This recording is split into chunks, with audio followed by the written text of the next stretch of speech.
রানী বেঁচে আছে। দুর্জয় রানীর অস্তিত্ব বুঝতে পেরেই আনিশার দিকে সন্দেহের আঙুল তুলল।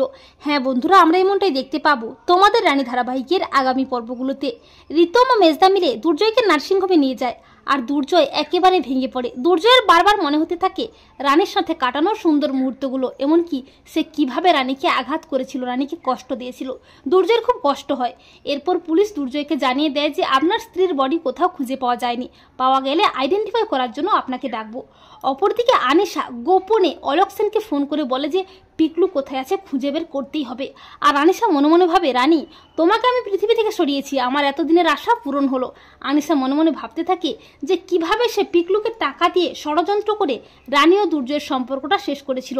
এরপর প্রেস মিডিয়া হাজির হয় নার্সিংহোমে, কিন্তু আনিশা প্রেসের কোনো প্রশ্নের উত্তর দিতে চায় না। আনিশা নাটক করতে থাকে দুর্জয়ের কাছে। আনিশা বলে, দুর্জয় তুই ভেঙে পড়িস না, আমি আর তুই মিলে দুনিকে নতুন জীবন দেব। কিন্তু দুর্জয় একেবারে ভেঙে পড়ে। অপরদিকে দেবযানী খবরটা শুনেই কান্নায় ভেঙে পড়ে। এর কয়েকদিন পর দুর্জয়ের হঠাৎ মনে হয় রানী এসেছিল। দুর্জয় রানীর অস্তিত্ব বুঝতে পারে। দুর্জয় বলে, আমার রানী বেঁচে আছে, আমি জানি। দুর্জয় রিতমকে বলে, শেষদা আমার কেন জানি না মনে হচ্ছে রানী বেঁচে আছে, ও আমার আশেপাশেই কোথাও আছে।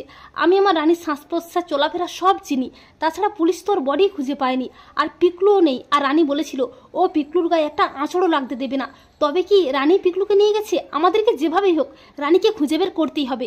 দুর্জয় বলে, কিন্তু রানীকে কে মারতে চেয়েছিল? তখন রিতম বলে, রথটা সাজানোর দায়িত্ব কিন্তু আনিশাই রানীকে দিয়েছিল।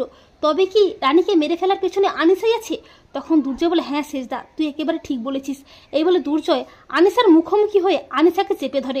দুর্জয় বলে, আনিশা তুই সত্যি করে বলতো রানীকে মেরে ফেলার পেছনে তুই নেই তো?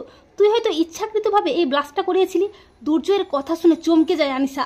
আনিশা প্রচন্ড ভয় পেয়ে যায়। আনিশা আমতামতা করে বলে, জয় তুই এসব কি বলছিস? আমি কেন রানীকে মারতে যাব? তখন দুর্জয় বলে, সত্যিটা তো আমি জানি না, তবে সত্যিটা সামনে আসবেই আনিশা। তো বন্ধুরা, তোমাদের কি মনে হয় দুর্জয় কি তার রানীকে খুঁজে পাবে, আর আনিশা কি দুর্জয়ের কাছে হাতে নাতে ধরা পড়বে? কমেন্ট করে জানাতে ভুলো না কিন্তু তোমাদের মতামতটি।